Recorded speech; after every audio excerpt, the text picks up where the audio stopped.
Nice, good, fine.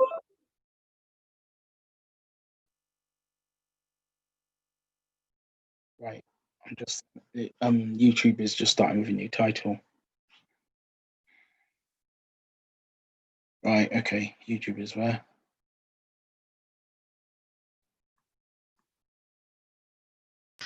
Okay, everyone, thank you all for joining this afternoon program. This is the post-traumatic slavery syndrome meeting. This presentation being spearheaded by Brittany Works, and this has been hosted by the Oxford STA Youth Department. This is part of the online meeting, this series of meetings looking at the current issues, Black issues, looking at the social injustice, as well as looking at how, as Christians, we respond to the problems in this world. And so this meeting should start at 5 p.m. A little bit, we're just waiting for a few more people to join so we can kickstart. But for those on YouTube who are seeing this,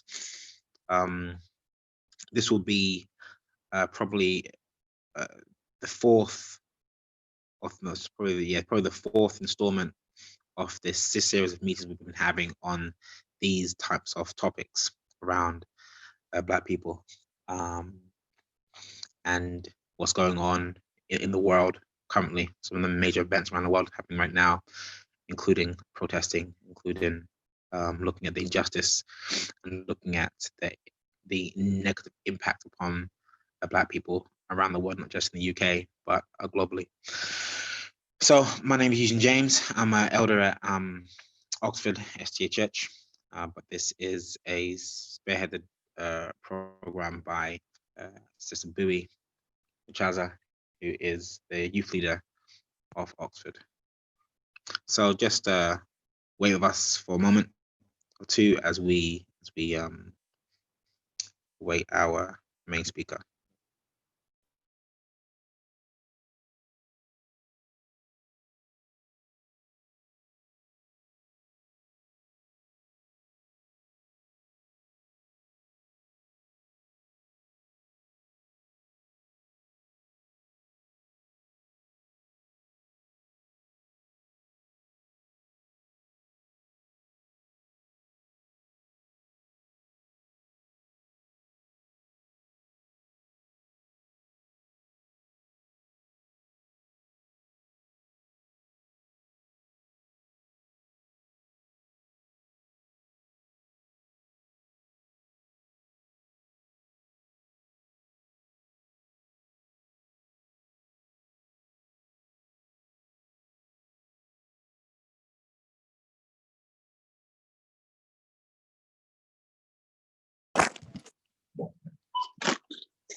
Hi, everyone. Can everybody hear me? Can you guys hear me? Yes, we can. Okay, thank you, Harry. Sorry, we are having, the speaker is having a bit of technical issues joining in, but she should be sorted out very soon. Her name is, I'm just gonna give you a little bit of her background. Her name is Brittany Works. She's a mental health expert based and works in the USA. She's a social worker, she's a public speaker, and she is indeed an expert in Black trauma. So she'll be taking us through this seminar for the next hour or so. She'll start giving us a clear presentation with no interruptions, and then we'll open it up for questions post her presentation. So thank you so much, and sorry that we are running a bit late. She should be with us in the next probably 5 minutes or so. Thank you.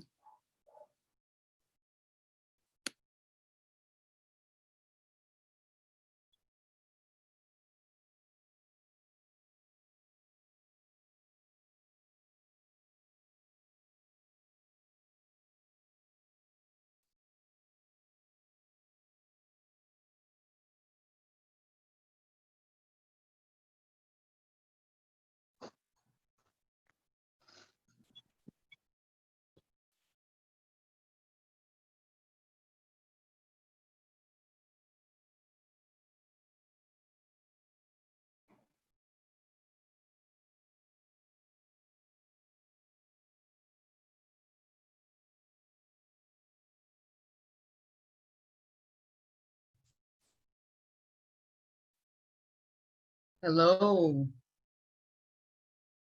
Can you all hear me? Yeah, hi Brittany, welcome. Hello. I'm so sorry. The time frame, the time difference got me. So I thought that we were starting at 1 p.m. my time, and I was absolutely incorrect. So thank you so much, Boy, for having me. I appreciate it. Hi Brittany, welcome. Hello. Yes. I'm glad you managed to join in. Did the link work? Yes, it did. Okay. We just, you know what? I just remember see me? Father's Day today, and Yes. we might not have a lot of people, given that everybody's busy. Most people are. Most people are celebrating Father's Day. Do you? Well, this is up to you. This is an option. Where are you at? I'm in Oxford. Where are you? Oh, I'm here. here. Trying to work my Zoom. Okay. Well, one father's right here, and I'm surrounded by my kids. So Father's Day is being celebrated by being a father. So that's all good. Right. Okay, that's good. We'll get started. Brittany, if you can just start by introducing yourself and absolutely just more there we go.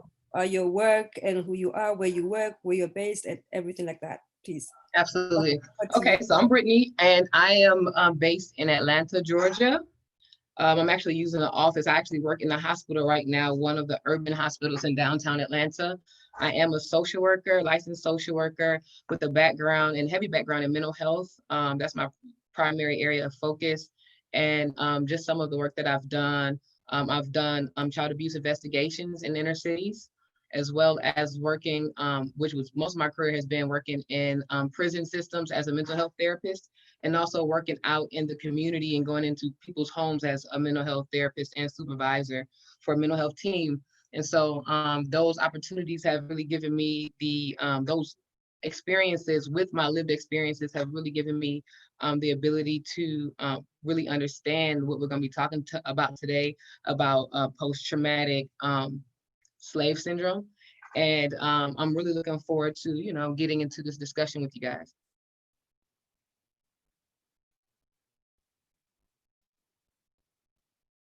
Was there anything else that you guys had on the agenda, or did you want me to start? Just go for it, Brittany. The time Awesome. is all yours. Thank you. All right, so I'm getting ready to share my screen.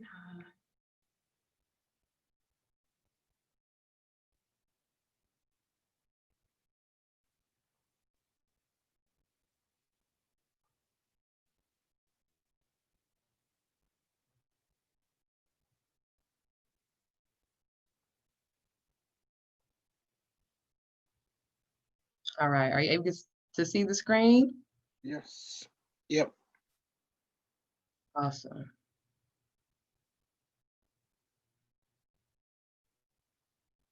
All right, so post-traumatic slave syndrome, exploring slavery and how it has impacted Black mentality. So before we get started with this conversation, I would like for us to have a word of prayer. Let us bow our head and close our eyes. Father in heaven, we thank you so much for this opportunity to come and to discuss and to even reason, Lord. We ask that you give us pure hearts and pure intentions. And while the world is confused and perplexed on how to fix these issues, Lord, we know that you have the answer and that you are the answer. Allow us to be able to open our hearts, to understand, to receive, and to act during this time in a way that would bring glory to you. In Jesus' name, amen.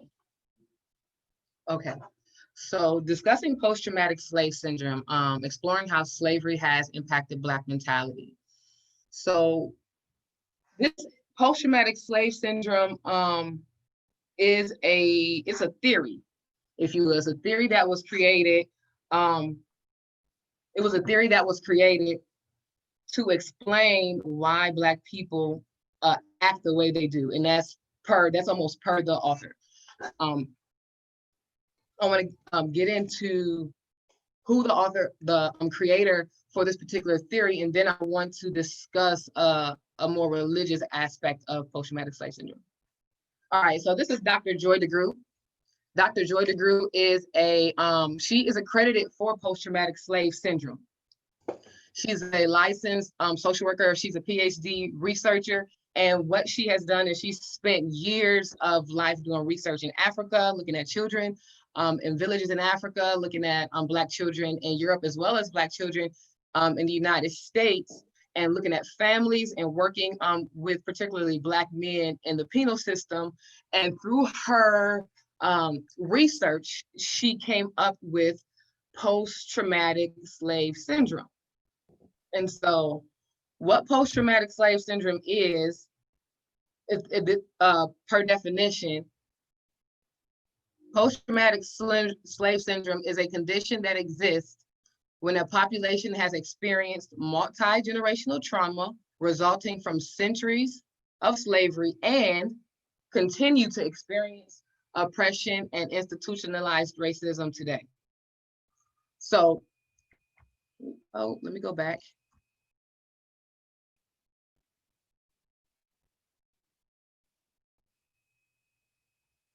So post-traumatic slave syndrome, when you take a group of people looking at Black people in the African diaspora, for example, and you look at the intense amount of trauma experience, kidnapping,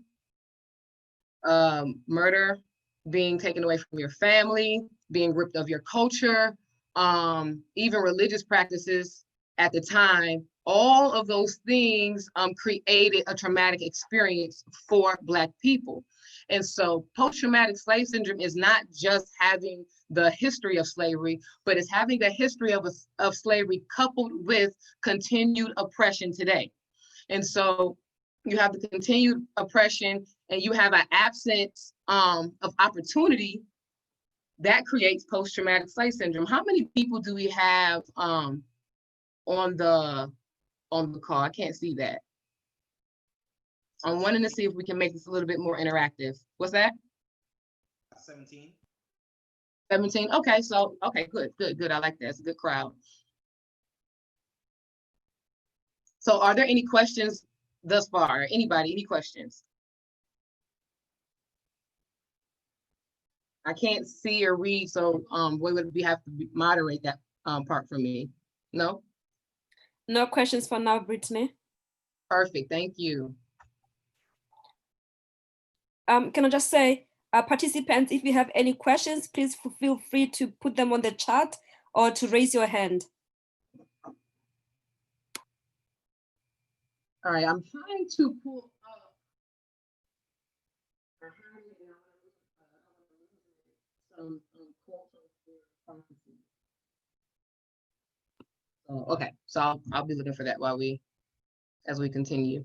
All right, so the video that I'm getting ready to show you, this video is a really quick video, and it really gives an explanation and an understanding of what post-traumatic slave syndrome is, and how generations are affected by colonization.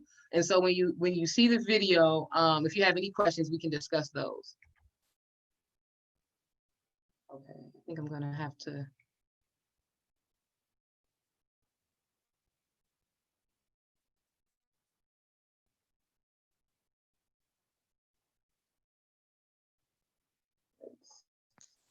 Harry, could you also make Vivi co-host? Thank you. Sorry, Eugene. Make Vivi co-host as well, so she can see who's.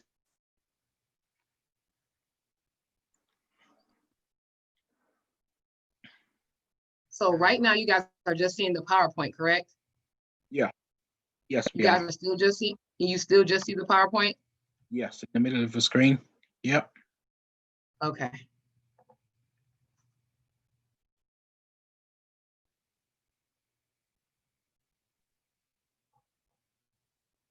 I'm trying to get the link to work for the video, and it's not working. Here we go. So I have to pull it up this way. That's fine.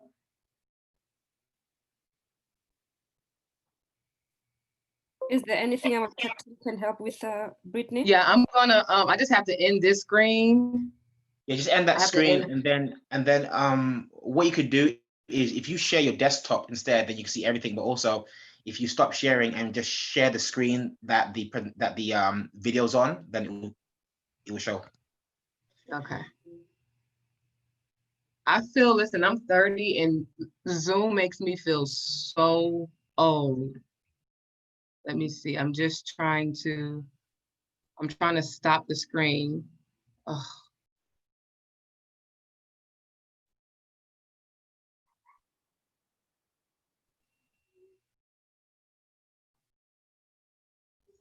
I am so sorry. It's not showing me. I don't see the option to stop sharing. So it's just probably if you bring okay, I see it. I see it now. The top I see it now. All right. And now I have to share it again.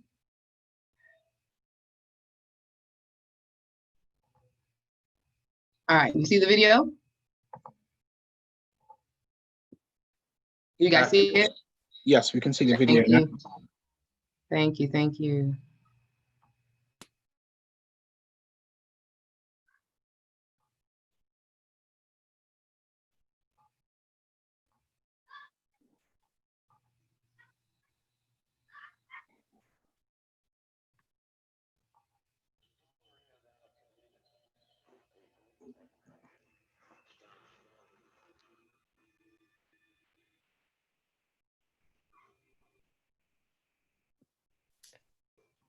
Brittany, does it have sound? Oh, yes, it does.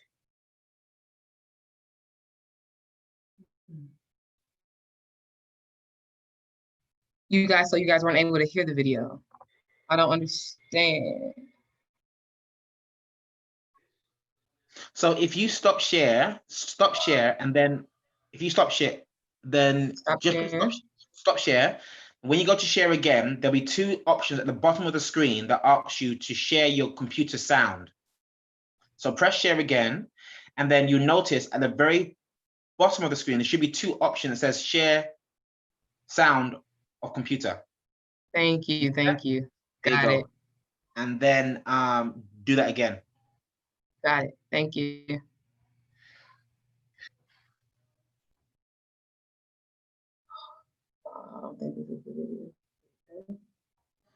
Foundation. Are we good? Perfect, perfect. The story of our communities, people and nation starts a long, long time ago.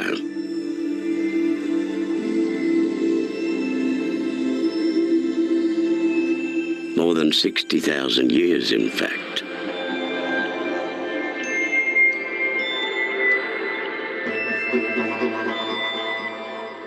This was when our culture and our law first started to thrive.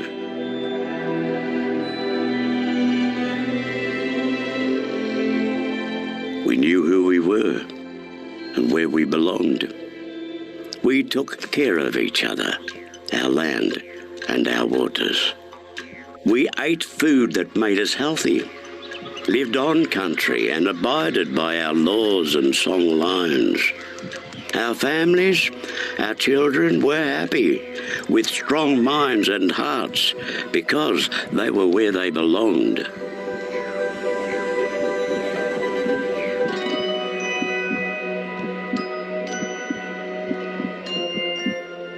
But then, everything changed. Colonization came, bringing wars, disease, famine, violence, and the destruction and violation of our cultural laws, sacred sites, families, and communities.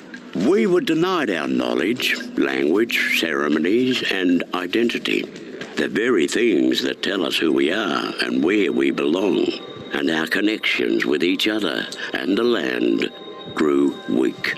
And then, our children were taken from us. They had their names changed and their identities stripped away. They were told that Aboriginal people were bad. Worse still, they were told that their parents and grandparents did not want them. For years this happened, and those children became known as the stolen generations. Our children were denied love and experienced physical, emotional, and sexual abuse. This left very deep, very complex, and very real wounds, leaving scars that are still being felt personally, socially, spiritually, and collectively. In the time when our story started, we were able to parent in the cultural way that has seen our families survive and thrive for generations. Our people were strong, and our culture flowed and healed us in times of hurt. But since the trauma of colonization and the stolen generations, we have not been able to heal in the same way. And we have unknowingly passed this trauma on to our children through sharing our sad stories and having them witness and experience our pain. This is known as intergenerational trauma, and we see symptoms today in broken relationships, disconnected families, violence, suicide, and drug and alcohol abuse. But this is not where our story ends. We still have strong minds and hearts, and we still know who we were and where we belong. By creating safe and strong communities together, supporting our families to be free from pain, returning to our culture and building a strength of identity, we can stop the cycle of trauma and bring about positive intergenerational change so that we can continue to thrive for the next 60,000 years. There are simple things that we can all do to help heal our trauma. Visit healingfoundation.org.au to find out more.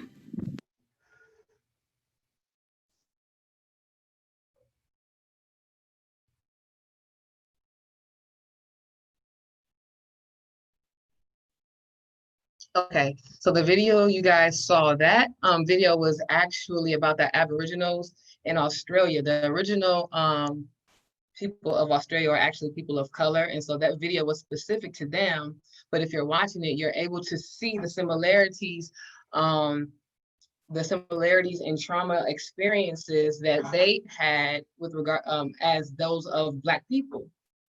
So just to address, like, there are some things in the video, like 60,000 years. I know we don't believe that the earth is that old. We believe in, creation. But I just wanted to, I use that video as an example of what trauma is and the trauma experience. So when a people are taken from their, from where they belong, their culture is ripped, their families are torn apart, it creates this traumatic experience. And oftentimes we talk about like systemic racism, and we see the systems, like, for example, police brutality. We look at police brutality, or we look at racism in criminal justice, racism in housing, racism in employment, but we oftentimes fail to realize that these systems are not just systems. These are systems that affect the lives of real people every day. And so it's essential for us to truly understand what has taken place with Black people, with African Americans, so that we can address these issues as a church. Because I want to pull up some quotes from Ellen White. I'm pulling them up now, where she talks about the importance of doing work among colored people. So I want to let's look more into post-traumatic slave syndrome and how we can be effective in our work. Okay.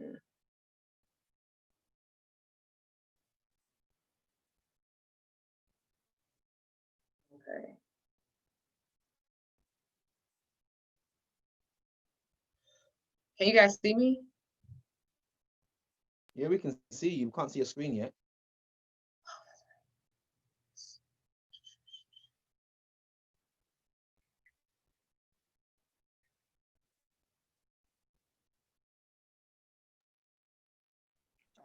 Yes, we can see now. Perfect. Yep. All right. So when you look at trauma, okay, so let's take race out of the picture and let's just look at what trauma does. And this is where I kind of want everybody to kind of chime in. You guys take your phones off mute. It's all good. This is a conversation. This is a conversation. So when you think about a traumatic experience, how would you define trauma? It doesn't have to be, it can be any trauma, any level of trauma. How would you define trauma? Anybody? Trauma is a level of stress, whether it's painful stress, whether it's emotional stress, or whether it's physical stress.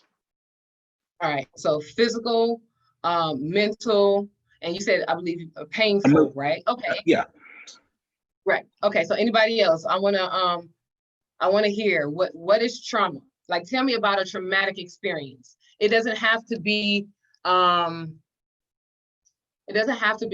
is not just devastating. All trauma is not like super devastating. What happens to our body when we experience trauma? We have responses. Anybody?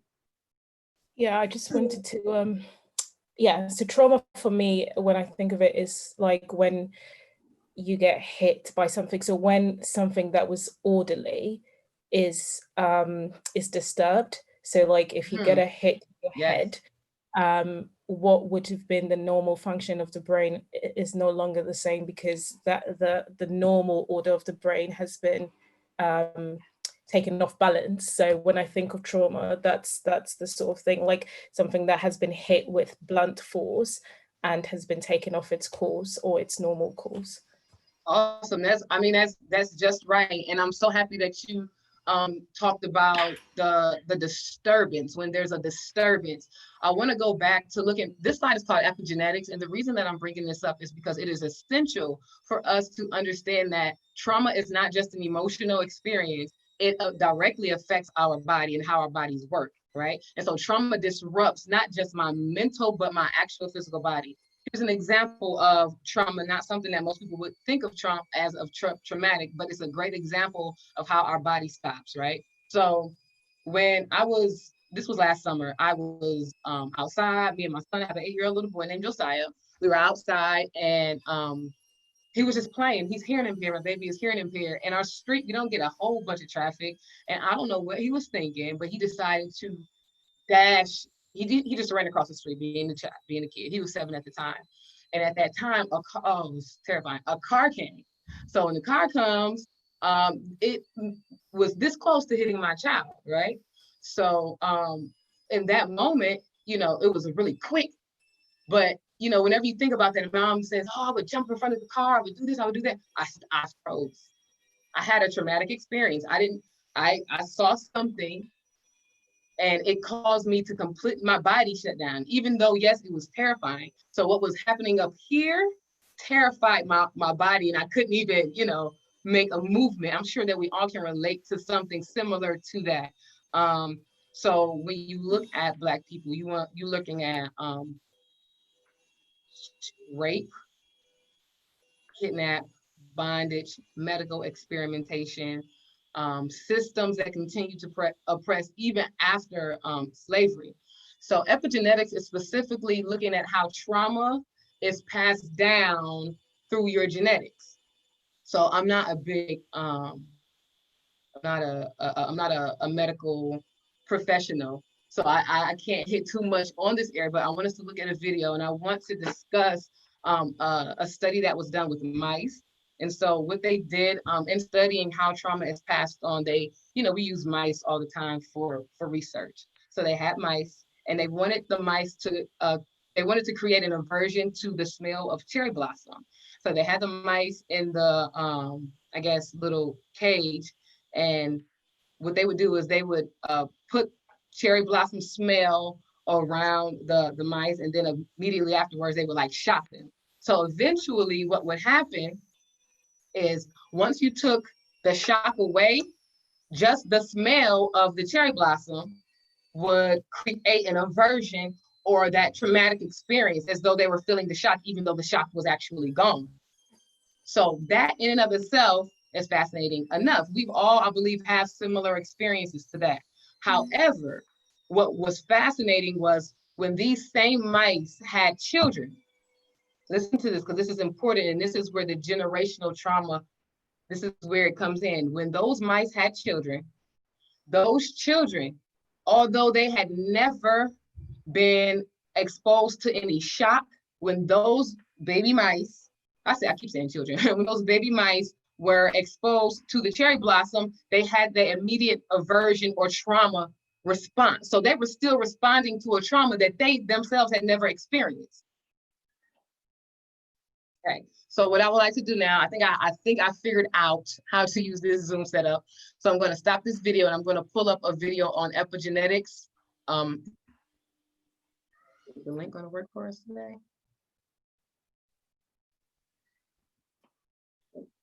Okay, 1 second. Anybody have any questions so far? Any comments? Did that example, do you feel like that was an example of post-traumatic slave syndrome, or how trauma at least is passed on? I like feedback.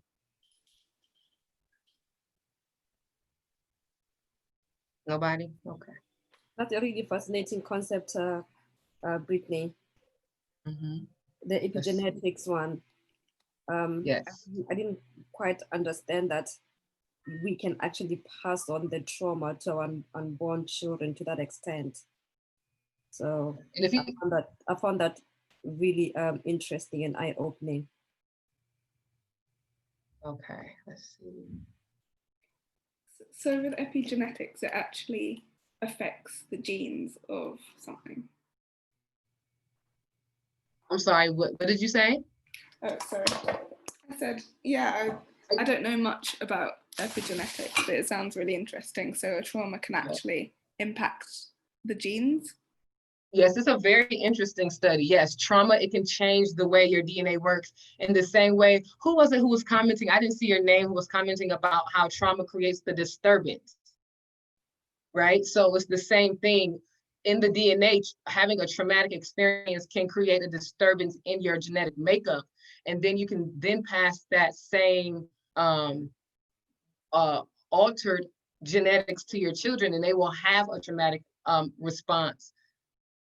They can have a traumatic response. And that this is a new science, but it's an evolving science, and it's one that's coming along quickly because people are realizing the connection.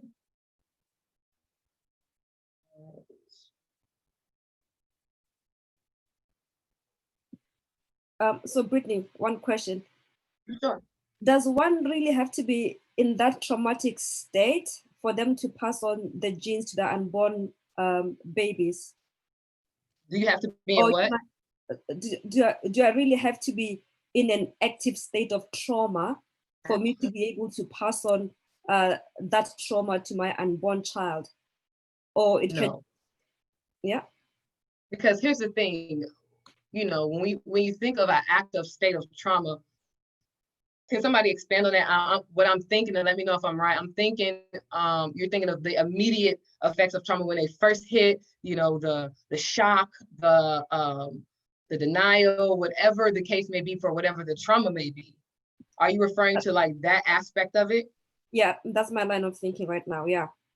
Right. So no, and I'm gonna tell you why. Because what happens is at that point, once your DNA is altered, it changes in you as well. So once your DNA is changed and you have children, it passes on. So it's not like you have to be in a constant state. The trauma changes the DNA. So whether it's there or not, that's why, just like with those, going back to the research with the mice, and I can send you guys, if you guys want more information, I can send you that that study. If you go back to that, when the children were exposed to the smell of the cherry blossom, they had never, their parents weren't necessarily in an active state when they were producing their children, like when they were mating or whatever the case may be. Once your DNA is altered, you continue to have that DNA, and then you pass that same DNA to your children. I hope that's more clear. Yeah, thank you. Can I add a little bit more to that as well? Sure, absolutely, please.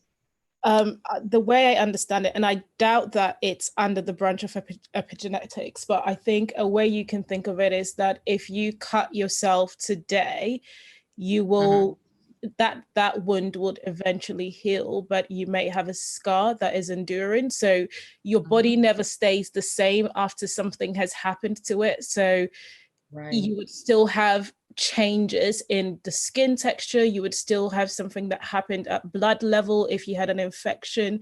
And even with pregnant women, there are a lot of things that they're being told not to do because from just even like a hairline fraction, you could have repercussions on the fetus. So I think even when you think that something is just a state, it's still the effect of it are still transient, and you can see it in like physical things that happen to us. So how much more, emotional things that happen to us, depressed moms are said to have a higher level of, having kids who inherit that as well. So I think that's how I understand it. Right. So when I was introducing myself, and I'm happy you pointed that out, and I will have a vulnerable moment. When I was introducing myself, I did not necessarily mention my personal background. And I am the child of 2 drug addicts. And so I grew up during a time in the 90s in the US, crack was like taking over Black communities. It was a really dark time, really, and I'm sure history will reflect that. We're still dealing with the ramifications of that time. And my mother was a drug addict. My father was a drug addict. He died in 2001, I believe, 2000 from AIDS. And so I was separated from my siblings. We were in different family members. And I just didn't have a traditional upbringing. In fact, it was quite dysfunctional, which is what has created my love and passion to really share this understanding, because my life was affected by systems like mass incarceration and like crack, and that's a whole nother presentation, looking at those things that created systems, and those systems affected our families.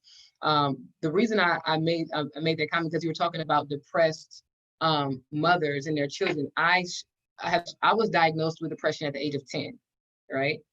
And because I had gone through so much. So that's a pretty early age, but they were trying to put me on medications at 10 years old for depression. And so I've always struggled with depression. And I think that I try to live a healthy lifestyle. I use, my spirituality to keep me healthy, but I recognize that this is kind of like my thorn in the flesh. Like, this is the thing that I'm always going to have to kind of take to God, and that the Lord will, I'm not always depressed, but it is my thing, if you will. And so in 2018, I had a very bad experience where, depression kind of goes on a spectrum. Like, you can have moments where you're depressed, and then you can have moments where you're severely depressed. And those are distinguished in the DSM, which is the book that social workers and clinical scientists use for diagnosis. So I was severely depressed, and I really kind of had a breakdown during that time. And when I'm depressed, I like to stay to myself. And that's very difficult to do when you're a single mom. And but I was doing it because I just was not coping well. I wasn't coping well. And I can tell you that my son is he was grossly affected by that. The way he was affected, it wasn't just mommy sad. The way he saw himself during my time of depression impacts him even to this day. And I have to work with him because there were characteristics that he developed, insecurities that he developed. When mommy was like having a really difficult time getting out of bed, he thought mommy didn't want to play with him, you know? And so those things created false ideas that he may have toward himself, right? So that's just a personal experience of how it just kind of keeps going. And that's why we have to like stop. You know, even the Bible talks about visiting the iniquities and showing mercy unto generations and generations. We know that these things affect us for some time. Okay, so you guys see my screen, right? Yes. We can. Yeah. Great, let's go. So this is just a short clip. In it, you'll actually see Dr. DeGrew. Dr. DeGrew is the researcher we talked about who formulated this theory. So they're talking about epigenetics in this video.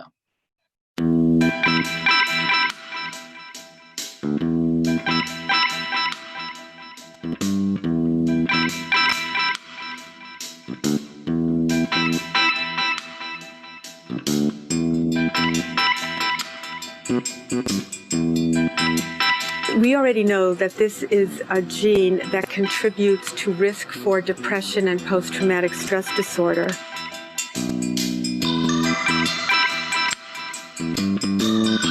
When we looked at their own children also had an epigenetic change in the same spot on a stress-related gene.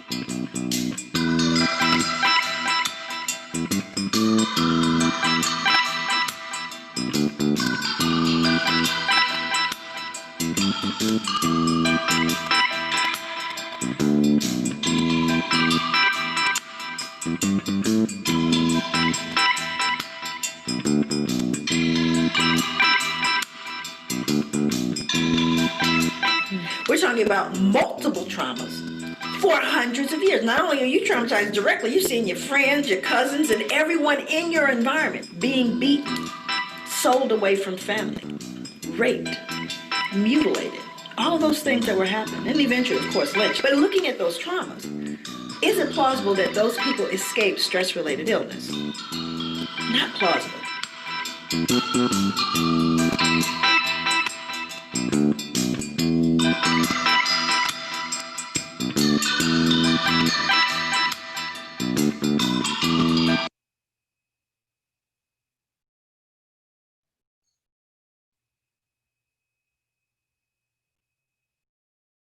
Me figuring this out. Okay.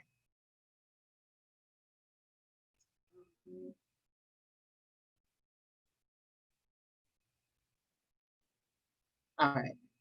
You guys with me? Yes. Yeah. All right, perfect.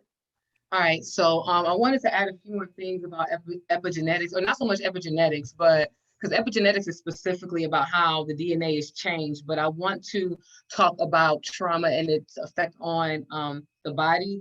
If you guys are interested in learning more about it, there's this book by Dr. Bezel van der Kolk. It's called The Body Keeps the Score.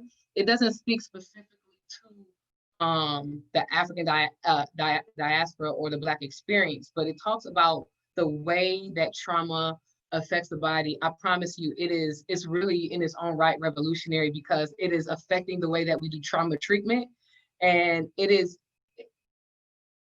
really, it gives credit to the experience of Black people. I think a lot of times when we talk about post-traumatic slave syndrome, I know that in my experiences, like when I was younger, before I really had a term, I knew it was something, but I didn't really know how to put the words to it. I knew that we as a people were affected by slavery until now, to this day, but I didn't really know how to articulate that. And this not only this book by Dr. Joy, I would definitely, this is a classic book. Everyone should really have this. if you're interested in like the educational and scholarly piece. But these two books together, it really creates, you really see the massive, massive, massive impact of racism and white supremacy and systems of oppression on people of color. When you think about what the health disparities that we have, between white and Black in the United States, I can speak to these statistics, is directly related to racism. Research has shown in proving that. There's a documentary called Where the Bow Breaks, I believe it's called. And it talks about health disparities. And one of the examples they use is the childbirth death rate, child mortality rate for babies between Black women and white women. They looked at why African American women were losing children at twice the rate as their white counterparts. And so what they did, they said, well, maybe it's genetic. Maybe this is something genetic. Maybe Black people have a genetic predisposition, and this is why their children are being born early. So what they did, they went to Africa. They went to Africa to do research, and they researched West African women to see, are they having these same issues? And they were not having these issues. African women were not having these same issues with child death rates. And so what they did, then they studied the African immigrant children, how am I saying this? First generation immigrant children from Africa in the United States, and found that after just one generation of being in the United States from Africa, the death rate for infant mortality was that equivalent to that of African American women. So they attribute that to poor access to healthcare, poor education, poor employment opportunities. Those all have a major impact on your overall health. And because those systems are not set up to benefit people of color, for years they continue to reap negative effects. And so when we were discussing the definition of post-traumatic slave syndrome, it's people who have experienced slavery for generations of oppression, but also who are not able to have access to benefits that society offers. And the reality is that is the case for many African Americans. Right now, I work at a hospital in downtown Atlanta where there's much poverty. We have an extremely high homeless population, and there's just poor access. There's poor access to care. So let's see.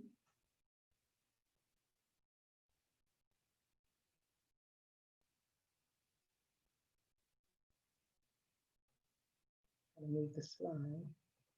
There we go. All right. So when you're looking at post-traumatic slave syndrome, remember this is like a theory that's used in psychology and in social services. There are three characteristics of post-traumatic slave syndrome. There are three characteristics: vacant esteem, which we'll discuss, ever-present anger, and racist socialization.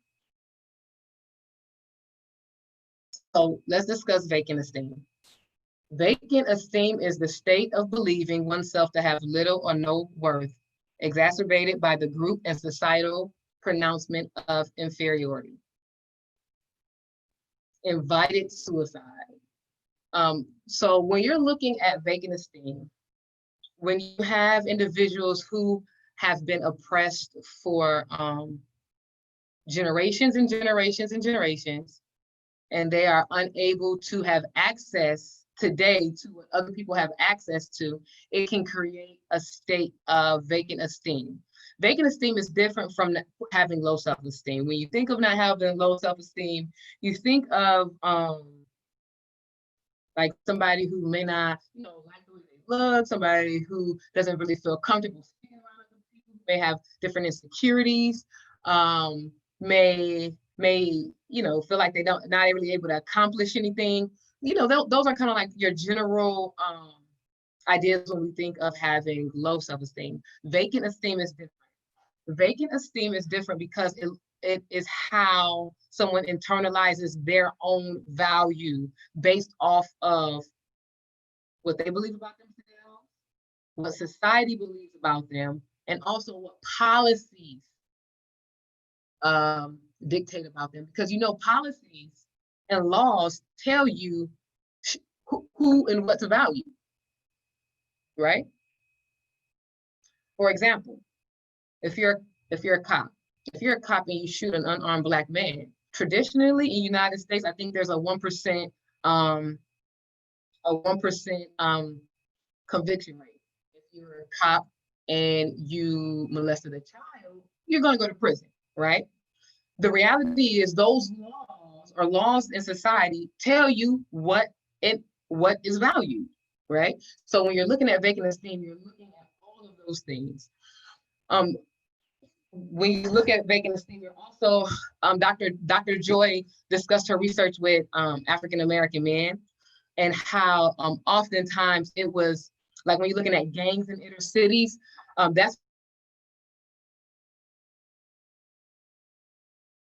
it's an invited suicide. It's just I don't value myself, but I don't care what happens to me. Are you guys able to hear me? I'm getting notification that my internet is unstable. Are you guys with me? We keep unstable. I'm sorry, what's that? Yes, it's fine. Thank you. Okay, so invited esteem, invited suicide is not when you look at gang members and rival, and I saw this a lot working in the prison. I invite death. I don't care what happens to me, but if I go out, I'm gonna go out strong. I'm gonna come, like bring like this gang mentality. Like I don't care if I live or if I die, but if I go out, I ain't going out weak. I'm gonna go out strong, and that's also attributes to that invited suicide. I had an example by Malcolm X. I left the book at home, but Malcolm X, in his autobiography, he doesn't talk about vacant esteem intentionally, but he gives an example. Before he went to prison and had his spiritual awakening, he was actually quite a violent and disturbed young man. He was in the streets, he did a lot of gambling.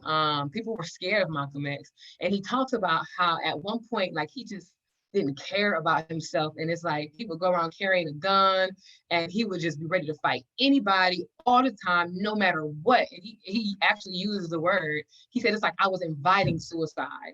And that's, that is a characteristic of having vacant esteem. And unfortunately, it's very much present in the African-American community, from my experience and professional experience, especially can be seen among young Black men. Ever-present anger. Ever-present anger is another characteristic of post-traumatic slave syndrome. Ever-present anger is what we say resides just below the surface. This is when people become dangerous for no apparent reason or rational reason. Again, I like to look at gang culture when I give examples of ever-present anger. If you notice, when you're looking at crime in the Black community, oftentimes, we'll see like the news, the mom or family is crying, and they always say it happened over, it was just so stupid. It just happened over something so stupid. I have seen people nearly draw guns at each other based off of looking at each other the wrong way. In fact, Dr. Joy in this book, she gives an example of her child.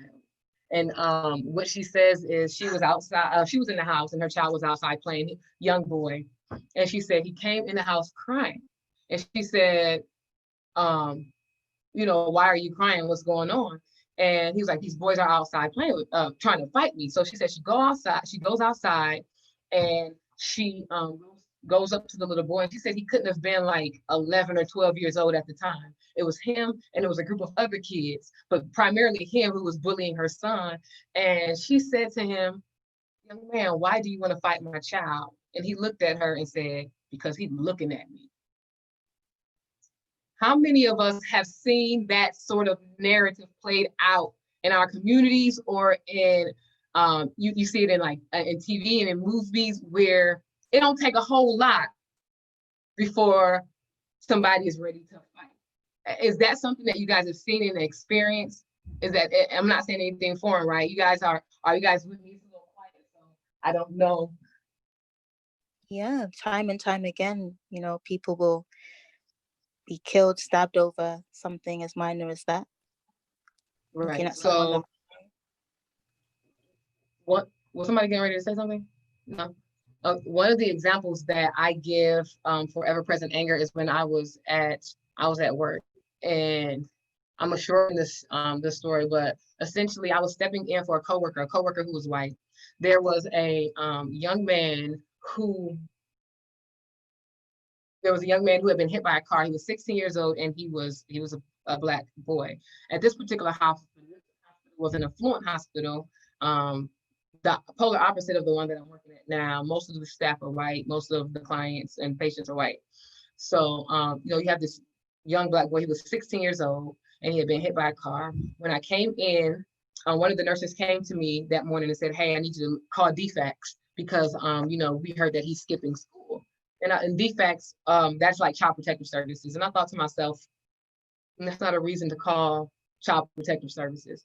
So, you know, the day went on, and as I was filling in for my coworker, we were in rounds, you know, when the doctor goes and speaks to each of, you know, the patients and kind of let them know what's going on with their clinical status. This young man's mom was not in the room.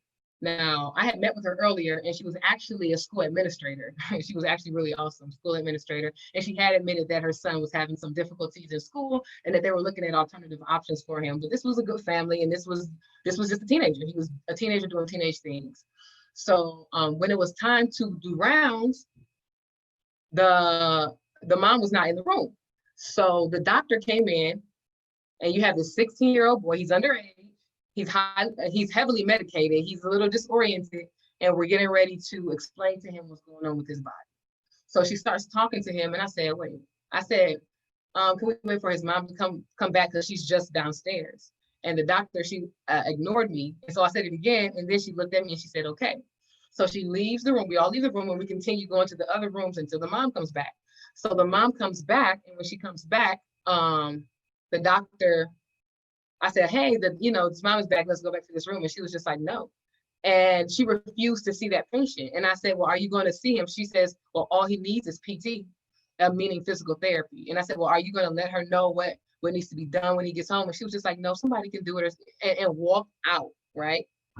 And so I use that example as ever-present anger because, you know, at work, like rage is real. And I think a lot of people experience when you see the death of George Floyd, Breonna Taylor, Rashard Brooks, it creates a real rage. Like, it's real. It's not that what you're experiencing is real. And that moment, even though I was at work and I was a professional, I understood that she did not regard him. She had no regard for his life and for his value. And it created an instant anger.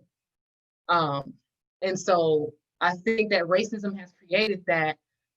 And I think that is definitely one of the symptoms and characteristics of post-traumatic slave syndrome. I'm going to go to the next slide. Let's see. All right, racist socialization. And this is where, what's that? Just a quick question before you proceed with the present anger. Mm-hmm.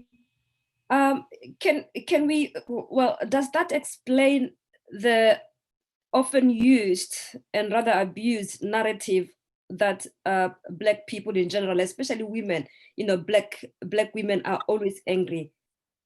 Does that have to do with this ever-present anger that you're talking about as one of the characteristics of post-traumatic stress?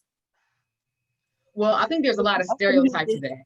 Okay, so when you're looking at, we'll go back, ever-present anger. Ever-present anger specifically refers to a moment, and maybe I didn't even give the best example, a moment, looking back at the child, example of Dr. Joy's son, is when you're ready to fight for something that most people would not regard. You know, most people would not regard. And if you do, I really encourage you guys to read to get this book. That it really goes back to a issue of respect. For Black men, being respected is more important than almost anything. Having respect. And so when certain situations occur and that respect is not felt, it's like, I'm ready. So when that young boy who was only 10 or 11 years old felt that this young man was looking, why are you looking at me? You disrespecting me, you know, ready to fight. So when I'm thinking of Black women, that I think there's a lot of sometimes I feel like it's difficult to navigate stereotype from truth. I do think that as Black women, we carry a burden. And I think that burden is often reflected in our stress levels and depression and anxiety that we have. Studies and research show that we have higher levels of stress than our white counterparts. However, there is a narrative that is consistently pushed on Black women who speak up for themselves as being the angry Black woman. And I feel like I think ever-present anger, I think it does contribute somewhat to that idea, but I think that on the flip side, a lot of times Black women are not being aggressive, they're just speaking up for themselves. Does that answer your question? Sure, thanks for the clarification. I know one time I was at work, right? And my supervisor, I had a doctor put his hand in my face and tell me to be quiet while he was speaking. He was talking to somebody and I called his name, and I guess he didn't like the fact that I called his name. So he turned to me and he was like, be quiet while I'm finished speaking. He was really frustrated. And so I was like, wow. I said, you cannot speak to me like that. That's very disrespectful and that's very unprofessional. And so when I was speaking to my supervisor about it later, she was like, well, you know, you're really aggressive. And I was like, hey, you have a man who just put his hand in my face and told me to be quiet and yelled it. And I'm aggressive because I told him, I'm sorry, but that's not appropriate. So yeah, stereotypes, definitely. So looking at racist socialization, which is the third characteristic of post-traumatic slave syndrome, we see it all the time. This is a picture of a young boy. I don't think I explained this in my last presentation. This young boy, does anybody know what this picture is? Anybody? Was it a study about white doll, brown doll, yes. something like this? Yes, yes. So in 1954, the Board of Education versus Plessy Ferguson, major separate but equal. This was challenging the separate but equal policy in the United States because, you know, after African Americans were freed from slavery, we still had to deal with Jim Crow, and we were not able to have access to the same quality of life. And so those who were proponents of separate but equal said, hey, Black people can have their own thing as long as it's equal. And Black people were saying that not only is it not equal, but this system is having an effect on our children. And this is part of the study that they used to win that case. So what they did is they had Black children pick up dolls. Which one is the pretty doll? Which one is the ugly doll? Which one is the nice doll? It wasn't just physical characteristics. It was personality traits and characteristics as well. Which one is the kind doll? Which one is the mean doll? Which one is the happy doll? Emotions. And those children, overwhelmingly Black children, for positive attributes like pretty and smart and kind, will pick the white doll. These are Black children. And then for negative attributes such as ugly, mean, dumb, the children would always pick the Black doll. That is internalized racism. That internalized racism, another symptom of post-traumatic slave syndrome, is when you begin to believe what the oppressor has believed about you. So all of the characteristics of dumb or ugly, too dark, whatever the case may be, children at young ages, you can see in the picture, at very young ages, were internalizing those things and believing it without even realizing it. And when they did the study, every time they picked white, I think there was one little girl who had a Black child. So if you're looking at this, and I really want, okay, you know, as a church, looking at this from a spiritual perspective, think about that.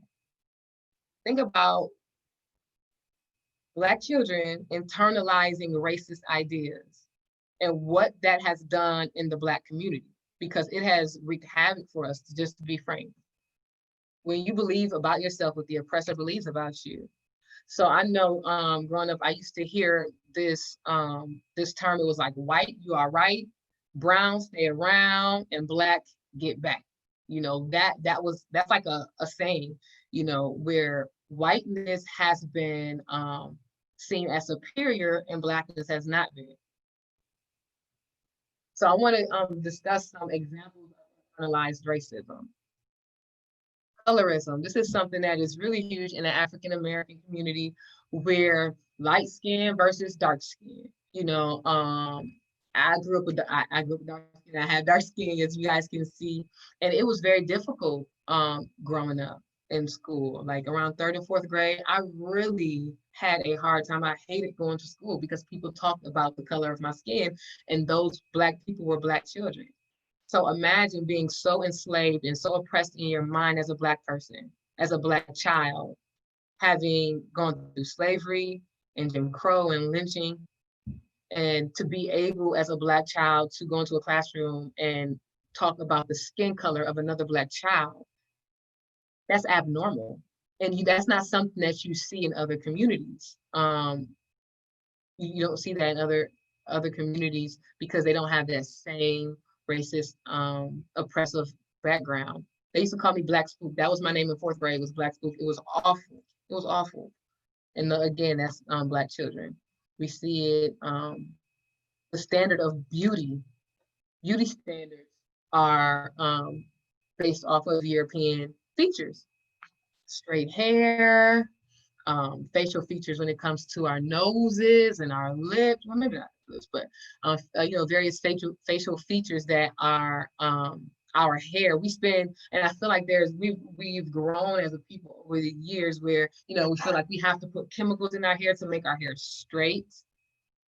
We have to, you know, just wearing our hair naturally is not, it's almost like it's not good enough because we've been taught that it's not beautiful. Even Madam C.J. Walker, there's a Netflix documentary on Madam C.J. Walker, who's an entrepreneur. She's an entrepreneur, and I think the first African-American female millionaire. And in her documentary, I mean, the reality is she became famous based off of appealing to Black women to change their appearance so that they would look more white. They would look more white because that was what it seemed as beautiful. And as Christians, and the reason I'm saying that is because as we have a responsibility, not just as Black people, as white people as well, when we bear the name Christ, and even more so, as I'll share with you later, when we bear the title Seventh-day Adventist. Man, I have been learning so much about Adventist work and against slavery and prejudice. It is impressive, to say the least. Degrading Black women, oftentimes, and a lot of times, like, we don't like to talk about this as a Black community, but it's a reality there, that there's a degrading of Black women, and that is historically based. It did not just come from anywhere, you know. That is a mentality that came from somewhere. And so during slavery, number one, Black women were raped excessively during slavery. And, you know, often this picture is Sarah Bartman. Sarah Bartman was an African woman who, you know, has very classic Black features, you know, voluptuous, curvy, large, you know, behind. Those are Black features, but they've been over sexualized. And what they did was they would take Miss Sarah Bartman and they would basically took her on a road like as a showcase, where white men would just like examine her, would sleep with her, touch and fondle her body. They degraded her.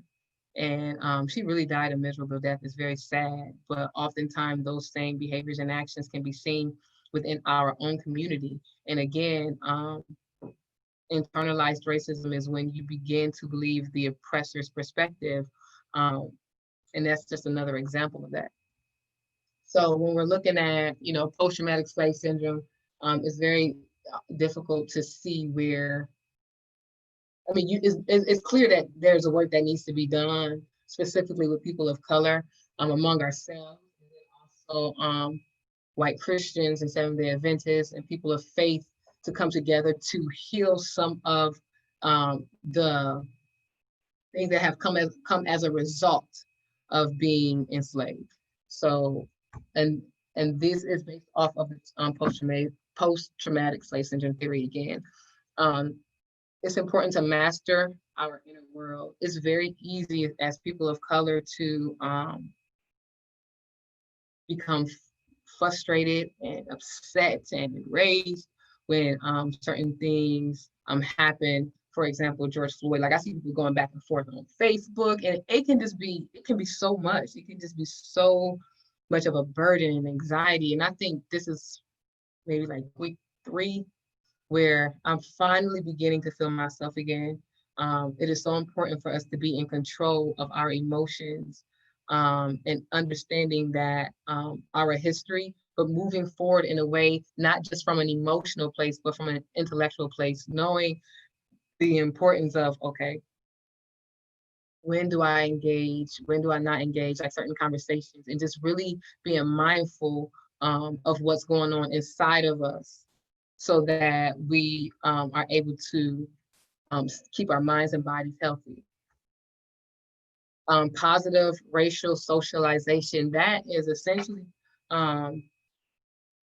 the importance of positive racial socialization is we have to see ourselves in things. I think sometimes talking about race can be very uncomfortable for us. Because it's like, it can be really touchy, and we never, you never really want to offend anybody, but at the same time, you want to share your experience. As people of color, let's use the example of imagery, the Bible. Like growing up, you see these images of Jesus as white, or you see that all throughout, like the Bible and TV and things of that nature, when in reality, the people in the Bible were white. And I say that, the reason I say that, it's important for us, our children have to see that we have value, and that we are in things. So I know one of the things that I do as a mother, and this is okay, this is important to understand your heritage. There's nothing wrong with that. I think sometimes in conservative Adventism, we kind of shy away from that, and I think we think it's bad. Hey, this is, I want to bring my child Black books so that they can see themselves, because that's how they understand value, and understanding who they are in Jesus as well is so important. Telling the truth. Listen, when we encounter error, we should address it. So like when I'm at work, somebody, like I've spent so many years like when it comes to race, I don't do that anymore, because not only do I carry that with me and I carry the burden and the frustration, but I do a disservice to anybody who is promoting certain ideas or being implicitly racist at work. I'm doing a disservice by not addressing that, because oftentimes what I found with dialogues and conversations with our white brothers and sisters is that there really genuinely is a lack of understanding of our experience. And that's why I believe that these conversations are so important. We have to tell the truth. And so when certain things happen, tell the truth and not be concerned with, I'm going to make somebody uncomfortable. And then we have to tell our story. It is so important for us to tell our stories. And by telling our stories, I don't just mean like the story of, the beginning from Africa and being slaves and Martin Luther King. I'm talking about our stories every day. My story as a young woman who grew up during in a high crime city with two parents who had drug addiction and experiencing racism and oppressive systems. There's so much to that, and everybody's experience is different, but it's so important for us to tell our stories, because when we tell our stories, number one, our children see the resilience in our narrative, and then we begin to shape our own narrative. It's, you know, the story, if you look at like in history books and in education and in most public schools, there's not an accurate understanding of the Black experience. And that is just, it's so unfortunate, because I believe once we're really educated on the issue of race, we are able to move forward. It's difficult to move forward if you don't have an understanding. So tell our stories, because they build resilience. And it also allows our children to see their value. Like when the child sees themselves as a part of a story, like, this is what mommy's experience was. Mommy went through this. And, you know, I know that you saw, and this is me, these are conversations I've had with my own child. So we talk about racial healing. This is what it looks like practically. I've had conversations with him. It's like, I know, like when I was in a bed a lot, I know you probably think that I didn't want to play with you or whatever, but I want you to know that mommy was actually feeling really bad. I was feeling bad. And I don't go to, listen, you don't have to be super descriptive, and you don't have to tell too much. You could be, I definitely advocate being age appropriate, but it's important for us to tell our stories to our children so that they can see our resilience and understand that they have that same resilience. Even if you look at the Bible, is whenever different prophets would speak, or different people feel like they had something to say, they would often say, hey, my forefathers, you know. And of course this was spiritual, but this was also a knowledge and understanding of who they are. You know, Isaac, Abraham, and Jacob, they were always looking at where they came from. It's so important. This is my story, this is my history, and there's nothing wrong with that. God, you know, gave us that, and it's beautiful. So that, let's see. So that's the end of my presentation, and I just want to know if anybody has any questions. I think the screen stopped, right? Yeah, it looks like it did. No, you know, I think it's really important that you do try to instill that positive mentality into your children, because there's a lot of negativity around them. And so it definitely starts from the home, from when you're spending time with them and you're going through books with them and you're teaching them, etc. Right. Instilling in them that they can be achievers, that they can be excellent, that they can be what they want to be, is really important, because they won't get that outside. They'll get a lot of pushback. They'll get told that they can't do this, they can't do that. You're not good enough for this or good enough for that.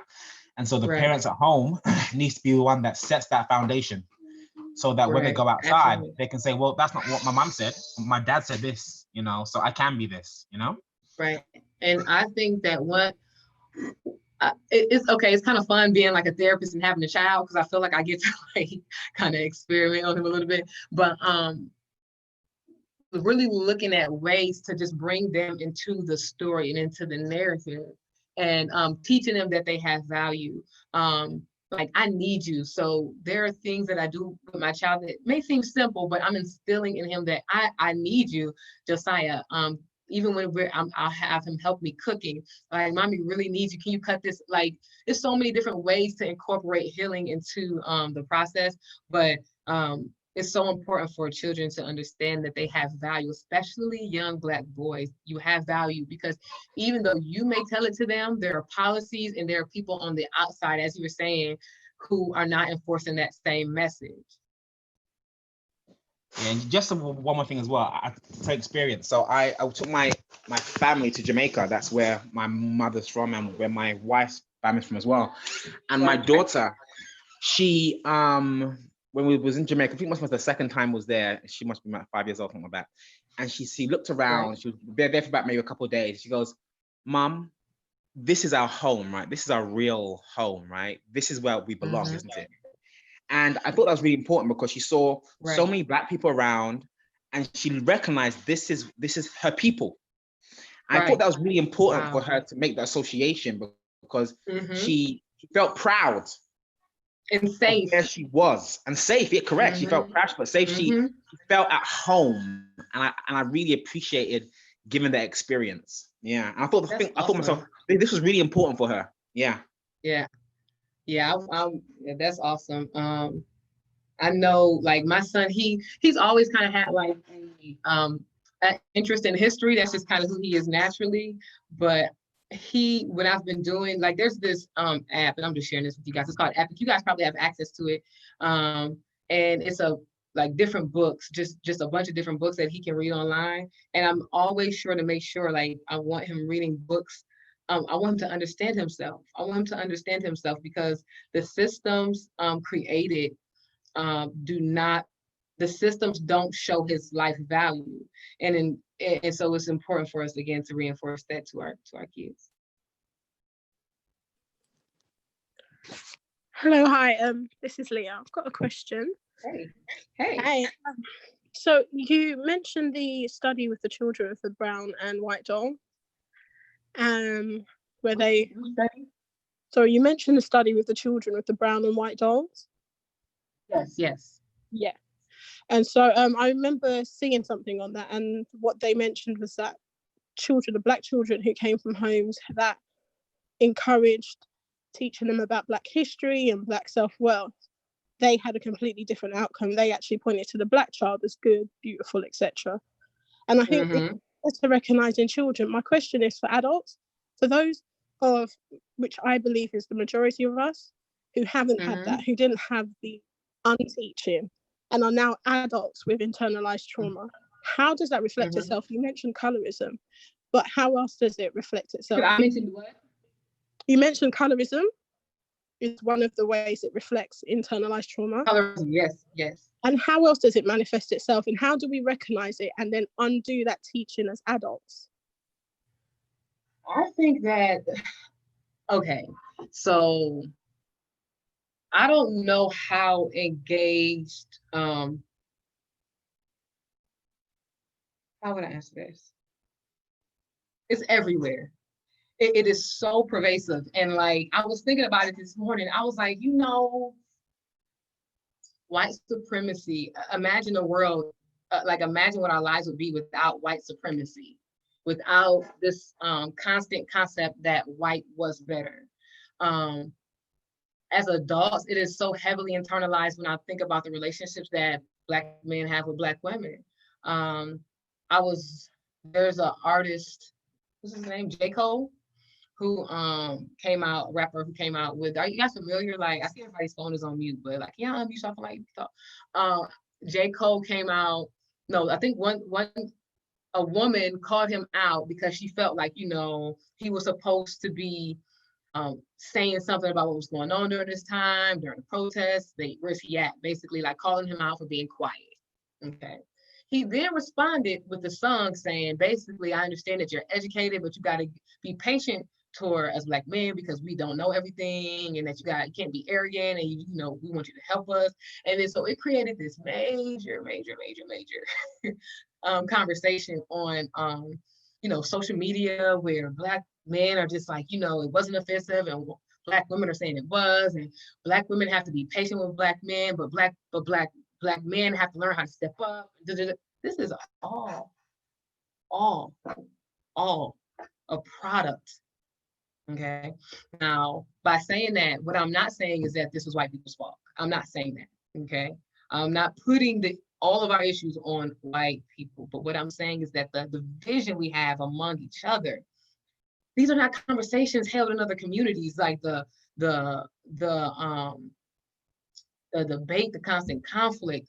It is a result of broken families, which is a direct result of slavery. This is a result of what slavery has done, because remember, post-traumatic slave syndrome is you take people who have experienced slavery over generations, who continue to still experience oppression and don't have access to the same things other people have access to.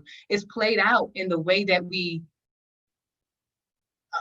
the conflicts that we have, the constant social media debates. Think about it. Where is this coming from? And why don't other communities deal with it? It's directly related.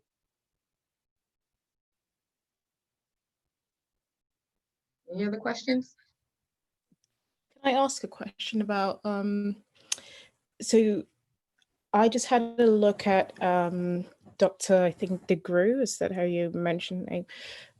Yes. Work on post-traumatic slave syndrome, and it seems apparent in in the name that this is very much linked to the traumatic effects of slavery, and there's obviously Absolutely. the debate about Black experiences in America versus in the UK, and we're having this conversation now with people in the UK, and I just wanted to know what, in your opinion, the similarities and symptoms could be for Black people in the UK who might not have necessarily had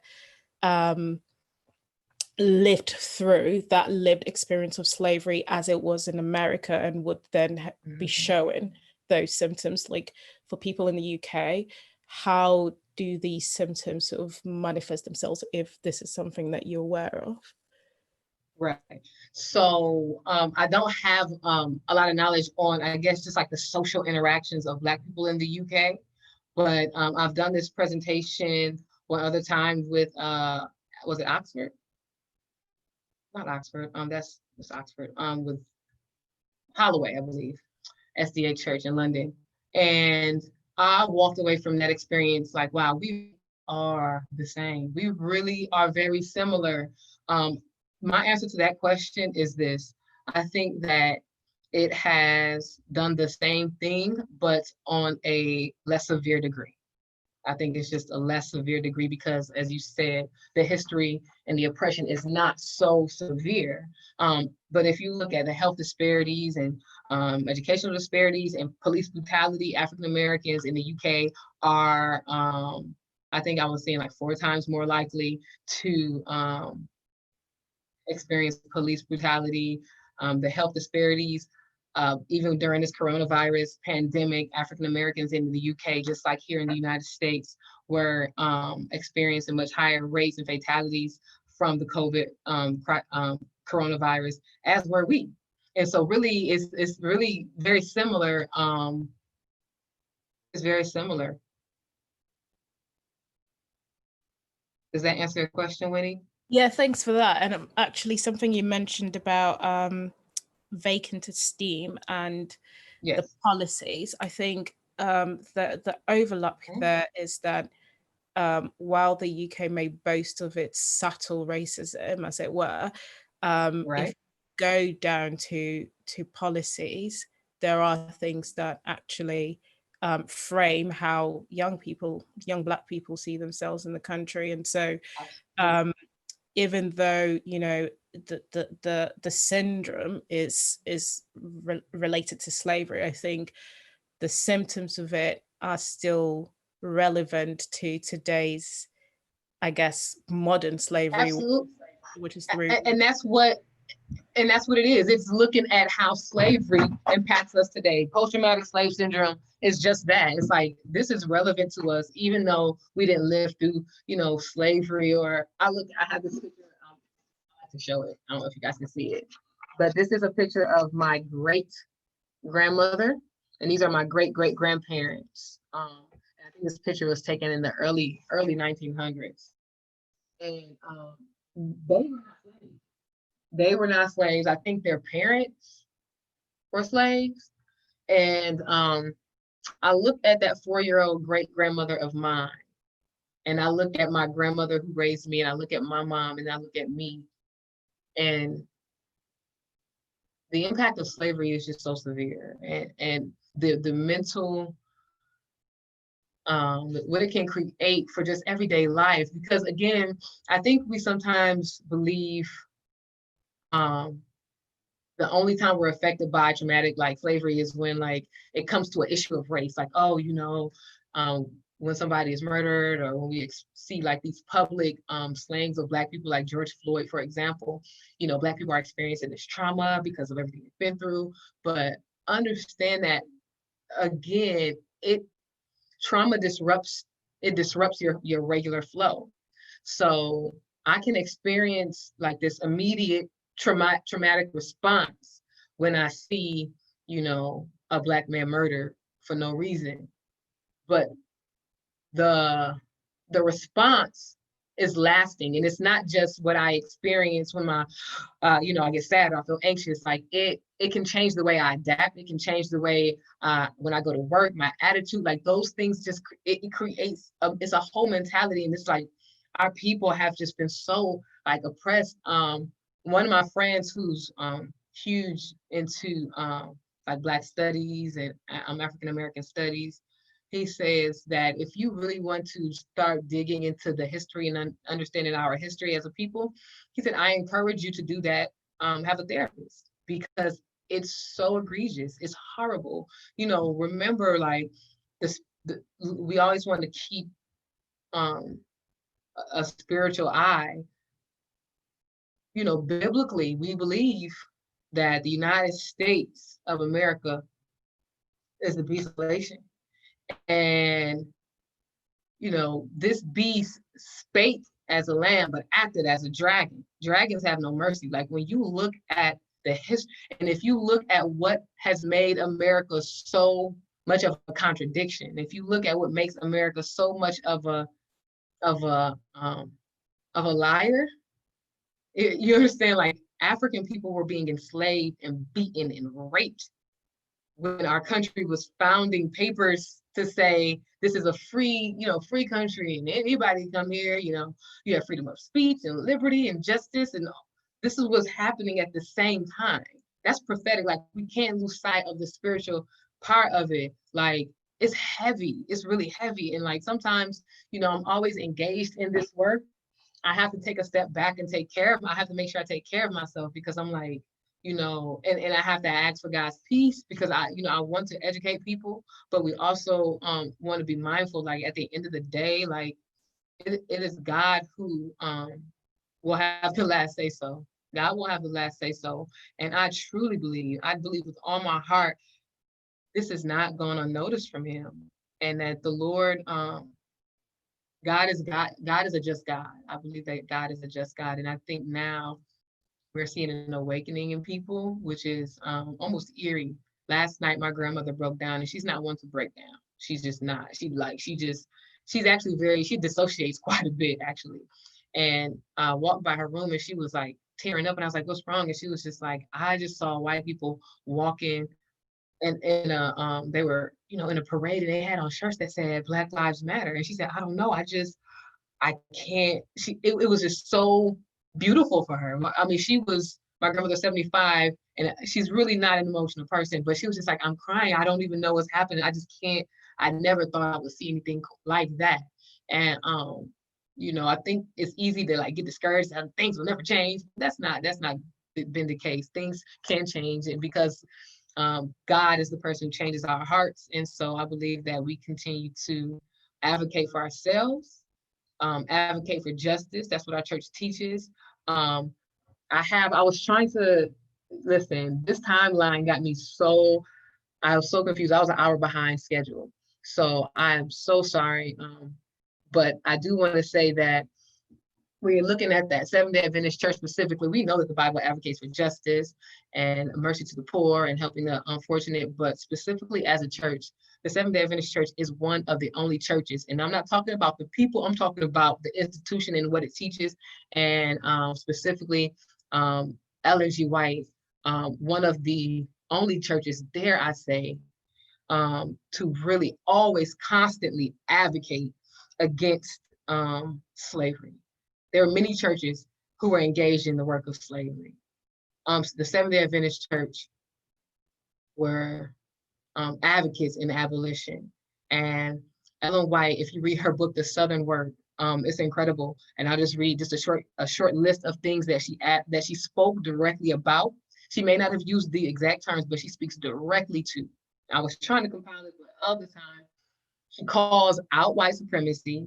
She supports HBCUs, Oakwood University. She advocated against unjust laws, making it very clear that Seventh-day Adventists are to break the law as it relates to returning a slave to his master. And she even says, she says, you return that slave to their master. You are not to return any slave to their master. You are to break the law. And whatever consequences happen as a result, God be with you. That, I mean, she was really like pretty hard body about it. She believed in creating programs, especially for people of color, to address issues created as a result of racism. She spoke against, and she uses the term colonization, and warns against colonization in the South. As she's talking to different missionaries, she says, I warn against, it's not wise to go and colonize in the South. She understood post-traumatic slave syndrome, and she would often give counsel to color, as she would call them, the colored people. She gave counsel to them on how not to bring the mentality of slavery into their home. She says, once you accept this message, you know, we don't want you to bring that same hostility and that same evil of slavery into your homes, and husbands don't rule over your wives in the same way that the master ruled over you. Like, she addresses those issues directly at a time when a woman especially would not speak out on those issues. And also, she called for the US government reparations for slaves. So, you know, I know that it can be really frustrating trying to navigate race in our church because it gets muddied with people, but the message is firm. The message is firm. And, you know, after LOI did all that stuff, they sent her off to Australia because they're like, listen, we ain't trying to hear all of that. So they sent her off to Australia because the reality is that prejudice and white supremacy is, it is a white supremacy, not white people. White supremacy is a characteristic of the beast. There's a characteristic. It exhausts itself, and it looks past those in need, and it, you know. So yes, there's Quick definitely question. a spiritual element. Yes. How do white people help themselves in rejecting this white supremacy mindset that may have been passed down by their great grandparents, grandparents, and the parents in the home, in how they looked at Black people, how they spoke about them, what stories they told about them, how they laughed at them, etc. How does a white person who has this, who's had an awakening, but realizing that they've got dirt in them, how do they flip that? What's your... Can I ask, I'm going to address that. Are there any white people on this call? You can just raise your hand. I mean, I don't want to make anybody uncomfortable, but I'm just curious. You all know the church members? No? Okay. So what I was going to say, when it comes to white people, there's one? Yeah, there's one. Yeah. Me. Is that Rachel? Yeah. Hey, Rachel, how you doing? Thank you for being here. What I was going to say is white people, what white people can do is to be educated. Like, that is the key. And understanding that this is a heart work. And what I mean by that is it's really it's a lifelong work, because you have to unlearn a culture. That's not easy. You have to unlearn culture. I would say, first of all, be prayerful and be prayerful and ask the Holy Spirit to guide you in all things, but also to be intentional about educating yourself. Read this book, you know, read, and I'm not speaking to you directly, right? I'm just saying, read the books that we read, and be familiar with what we're familiar, you know, be intentional and ask questions. I know, like, some Black people get really frustrated when they have to explain racism, and I know that it can be like exhausting after sometimes, but if someone comes to you with good intention and genuinely want to understand our experience, share it with them. Because when people understand the history, and when they understand the psychology that goes into racism, it helps, it makes the difference. That's what the difference is. And there's a reason why you don't have this in your classroom textbooks. There's a reason. When people are informed about how systems work, that helps, you know. Finding other people, other white people who have kind of gone through the process and have really become like active in racial healing also. And you guys can share it. I can share it with you in the chat. Let me see if I can go to the chat. I'm going to be hosting a conversation with white allies on July 1st. And it'll just be myself and white men and women discussing race in ways that they can assist in any questions, and really being reflective. I think being reflective is vital, because you have to, as a white person, be constantly thinking about, okay, how have, not just how are other white people racist, but how have I benefited from privilege? What are some thoughts based off of white supremacy that I may hold and don't even realize it? You know, racism is it can be broad, and not everybody, you know, not everybody is the, racism doesn't always look the same. I hope that helps. No, thank you. And I'll have some resources becoming available soon. So if you guys want, you can follow me on Instagram. It's Matters of Our Mind on Instagram, and on Facebook. I have a group, so you can follow me just to stay in contact with any information and resources about these topics. And I put that in the group.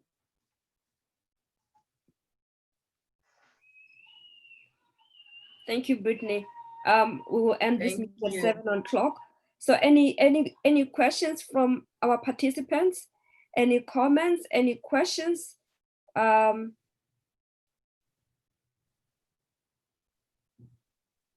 while our participants think of questions.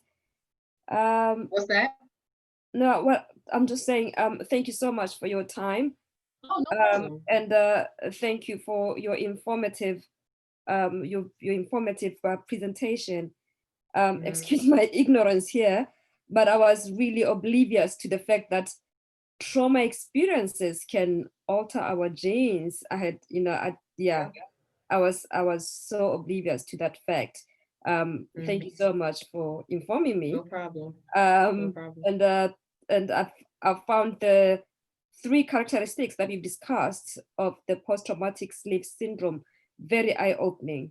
You know, I wasn't even aware of the term vacant esteem. So this just to show you how informative your presentation has been, at least to me, and I believe this is a sentiment that will be shared by most of the participants here. Thank you. Do we have any thoughts, any comments?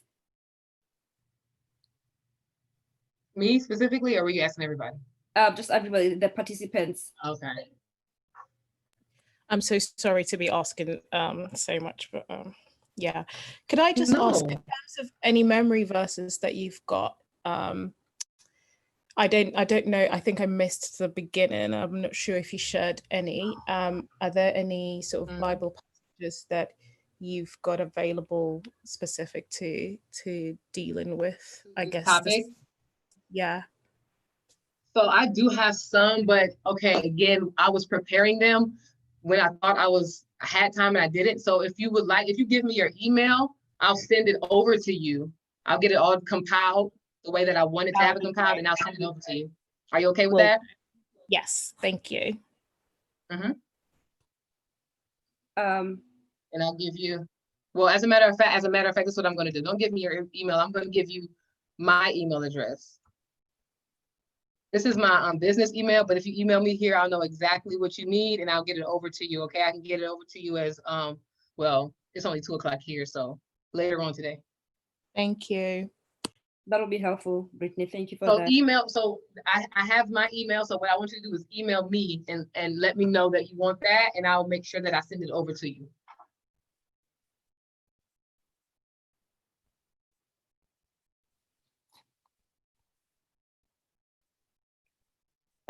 Brittany, thank you so much.